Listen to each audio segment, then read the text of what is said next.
Good morning mga ka-aspiring. Ang content natin ngayon ay mabilisang paggawa ng taper fade. So hindi ko advisable to sa mga talagang pinupulido yung gawa, pero advisable ko to sa mga taguan 100 na barbershop or mga low-end barbershop. Dahil alam naman natin na pag konti yung nagupitan natin is konti yung kita natin a day. So ito yung pinakamaganda or pinaka-advisable na technique na gawin nyo. Ang una nating gagamiting guard is 0.5 na guard. So, i-debult lang natin tong part na to. Kung kita nyo, na-lighten na siya, pwede na natin siyang i-taper. Kung low taper, dito tayo magsisimula. So, dito tayo gagawa ng guideline. Tapos, flick out lang yung bira. Tapos, close natin sa bandang ilalim.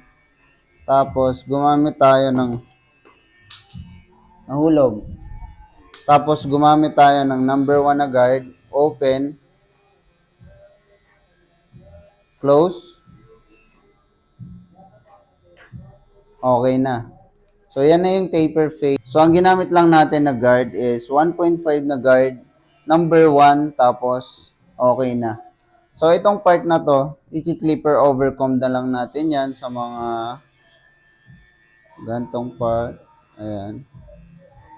So there you go, pwede na. Pwede na kayo ditong gumamit ng labaha or shaver, pwede rin. So ganun lang ka-basic yung pag-taper na mas madali. Okay? Peace out. Yan lang muna. Apply nyo mga